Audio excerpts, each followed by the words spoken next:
법인. 일단 설립하고 사업자 등록증만 나오면 끝일까요? 이제 여러 대표님들과 대화를 하다 보면은 이건 좀 미리 알고 계셨으면 좋았을 텐데 하는 경우가 꽤나 있었습니다. 아마 대표님들께서도 사업하시다가 이런 미리 알고 있었으면 좋았을 텐데 하는 경우 굉장히 잦으셨을 것 같은데요. 대표님들께 질문 하나 드리겠습니다. 나중에 법인에서 납부하셔야 될 세금이 수천만 원이다.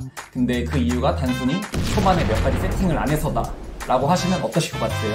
저라면 이제 밤마다 잘 때마다 이제 배가 너무 아플 것 같은데요. 처음에 법인 설립할 때 몇 가지만 초기에 세팅해 주시면은 피하실 수 있는 세금이 많습니다. 하지만 이를 모르고 지나쳐 버리신다면은 하나 둘씩 쌓여서 큰 부담으로 다가오게 됩니다.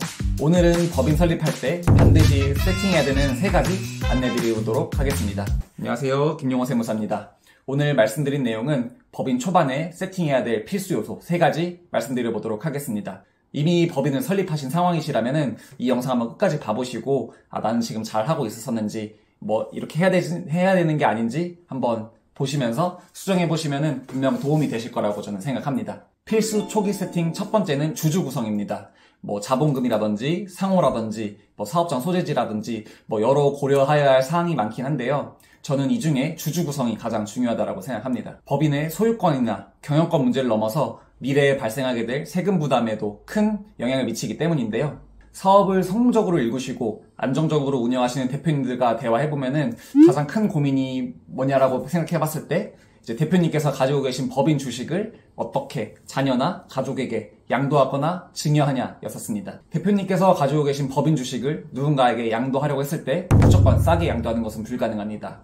대표님께서 주식을 액면가액이나 저가로 양도하시게 될 경우 대표님께 양도세 문제가 발생하거나 직원에게 증여세 문제가 발생할 수 있습니다. 대표님께서 가지고 계신 주식을 증여한다고 했을 때 공짜로 증여하는 게 아닙니다. 받으시는 분이 무조건 증여세로 납부하시게 되는데요. 그 이유는 상속세 및 증여세법에서 정하고 있는 평가의 규정 때문인데요. 비상장 주식을 양도하거나 증여하려고 할 때 이 세법에 따라서 한 주당 가액을 평가하셔야 되고 평가된 가격에 맞게 양도하거나 증여하셔야만 추가적으로 발생할 수 있는 세무 이슈에서 자유로울 수 있습니다. 법인이 어느 정도 궤도에 오르게 되면 한 주당 평가 가액은 생각보다 높게 책정이 됩니다. 최근에 한 대표님과 해당 내용에 대해서 상담한 사례가 있었는데 한 주당 가액이 대표님께서 생각하신 금액보다 한 20배는 초과하는 경우가 있었습니다. 대표님께서 자녀분에게 보유하고 계신 법인 주식을 증여하시고 싶었었는데 이렇게 될 경우 증여세가 몇천만 원 정도 나오는 사례였었는데요. 이처럼 어느 정도 시간이 흐르게 되면은 보유하고 계신 법인 주식을 양도하거나 증여하려고 할 때 크게 발생하는 세금 때문에 쉽지 않은 경우가 굉장히 잦습니다. 나는 내 아들이, 내 가족이 지금 내가 이룩한 이 사업을 영위하지 않았으면 좋겠어. 양도하거나 증여할 일이 없을 거야. 이러면 난 문제 없지 않나? 라고 생각하실 수도 있는데요. 아쉽지만 전혀 그렇지 않습니다. 바로 작년에 뜨거운 감자였던 상속세 때문인데요. 대표님께서 사업을 열심히 하셔가지고 이제 안정적으로 운영이 하게 될 경우 법인의 한 주당 평가액은 높게 책정됩니다. 이는 결국 상속세 납부세액을 높게 만들게 합니다. 양도나 증여의 경우에는 주식의 일부만 양도하거나 증여할 수도 있는데 상속세는 그렇지 않습니다. 받거나 말거나입니다. 팔기도 쉽지 않은 비상장 주식 때문에 상속세가 높게 나와가지고 이제 상속을 포기하는 경우가 발생할 수도 있게 됩니다. 그렇기 때문에 법인을 설립하실 때 내 자녀나 내 가족으로 주주를 구성하셔야 합니다. 많은 돈이 필요한 것도 아닙니다. 초반에 지분 비율만큼 자본금 납입 여력만 있으시면 되는데요. 만약 자녀가 자본금 납입 여력이 없으시다라고 하시면은 증여하시면 됩니다. 배우자 같은 경우는 10년간 6억, 자녀의 경우에는 10년간 5천만 원, 혹시 자녀가 미성년자인 경우에는 10년간 2천만 원까지 증여하셔도 증여세가 비과세됩니다. 이처럼 간단하게 할 수 있는 주주 구성을 통해 적게는 몇백만 원, 많게는 몇천만 원까지 절세할 수 있는 방법이라 이제 대표님께서 법인 설립을 고려하고 계신다라고 하면은 저는 이 내용은 무조건 말씀드립니다. 필수적으로 초기 세팅하셔야 되는 두 번째는 대표자의 급여 책정입니다. 대표이사의 급여 책정은 단순히 대표자의 개인 소득을 넘어 법인의 세부담에도 직접적으로 연관되기 때문인데요. 대표님께서 회사를 아끼시고 잘 키워보시고자 급여를 굉장히 적게 가져가거나 안 가져가는 경우도 종종 봤었는데요. 근데 이게 무조건 좋냐라고 하면은 저는 그렇진 않다라고 답변을 드리곤 합니다. 개인 사업자와는 다르게 대표님은 법인의 근로자에 해당하게 됩니다. 대표님께서 받으시는 급여는 이제 법인의 비용으로 비용 처리하게 되는데요. 대표님의 급여가 과소하게 책정이 된다라고 하면은 법인의 당기순이익은 과다하게 책정이 되겠죠. 그럼 법인세를 그만큼 더 납부하시게 되는 겁니다. 결국 대표님께서 급여를 적게 가져가시는 만큼 어떻게 보면은 그만큼 더 많은 법인세를 납부하시게 되는 결과가 됩니다. 과다하게 법인에 남아있는 이 이익들은 이익잉여금이라는 이름으로 법인의 장부에 남게 되는데요. 이 이익잉여금은 앞에서 말씀드린 법인의 한 주당 평가액을 높게 만드는 효과를 만드는데요. 결국 법인의 주식을 양도하거나 증여하는 데 문제를 일으키게 되겠죠. 법인을 단순히 폐업하시게 되는 경우 주주의 구성원에 따라서 배당이나 소득으로 상여로 소득 처분하게 되는데 이는 결국 주주들의 종합소득세 문제도 발생시키게 됩니다. 이런 문제 때문에 대표님께서 급여를 적게 가져가는 게 무조건 좋냐라고 할 때 아니라고 말씀드리는 겁니다. 급여를 너무 적게 가져가시다 보니까 종종 법인 통장에서 인출하는 경우도 제가 봤었었는데요.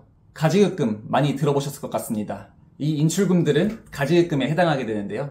이 가지급금들은 저희가 법인세 신고할 때 대표님의 상여로 소득 처분하게 됩니다. 그리고 이 인출금들은 대표님께서 회사 통장에 다시 돈을 넣기 전까지 장부에서 없어지지도 않고요. 세금 낼 건 다 내고 돈은 또 다시 회사 통장에 집어넣어야 되는데 이럴 거면 그냥 급여 신고하는 게 낫지 않나? 라고 저는 생각이 들더라고요. 그럼 법인에 남은 이익만큼 대표님께서 다 가져가시면 되냐? 좀 이렇게 극단적으로 생각하실 수도 있는데요. 그렇게 되면 법인세 납부세액은 0원으로 나오겠지만 그만큼 대표님 소득으로 잡히게 돼서 소득세를 많이 납부하시게 되는 효과가 나오겠죠. 낮은 법인세율이 법인을 운영하는 데 있어서 큰 장점 중 하나인데 이제 다 대표님 소득으로 잡히게 되고 소득세 높게 나오게 되면은 이거는 결국 개인 사업체 운영하는 거랑 똑같게 되겠죠. 따라서 대표님들께서는 적절한 범위 내에서 급여를 가져가셔야 됩니다. 사실 이 적절한 범위라는 게 제일 어려운 것 같긴 한데요. 법인의 법인세, 대표님의 개인 종합소득세, 이 합계액의 세부담이 최소화될 수 있는 범위를 의미합니다.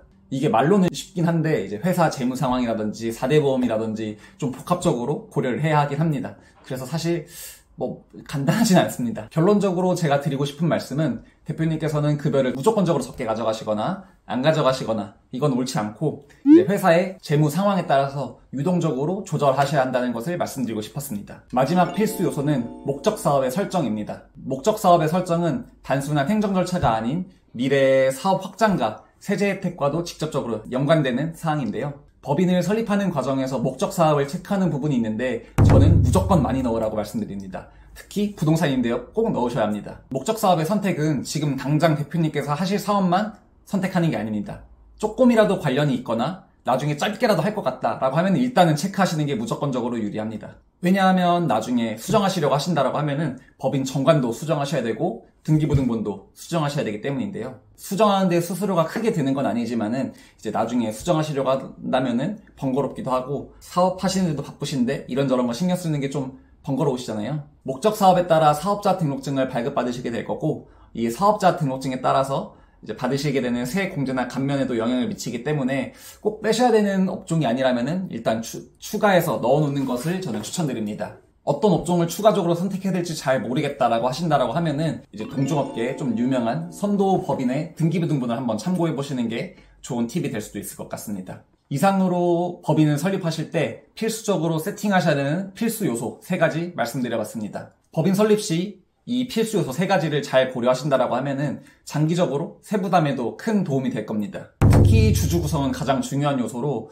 나중에 몇천만 원까지 절세 효과를 보실 수 있게 되실 건데요. 국세청 내부전산 시스템이 고도화되면서 이제 합법적이고 전략적인 절세 전략을 잘 짜시는 게 정말 중요해진 것 같습니다. 전략적 접근을 통해 불필요한 세부담은 줄이시고 효율적인 사업 운영에 기반을 마련하시는 데 도움이 되셨으면 좋겠습니다. 똑똑한 법인 설립을 통해 대표님의 사업이 더 견고하고 성공적으로 운영이 되길 바라며 오늘은 이만 마치겠습니다. 감사합니다.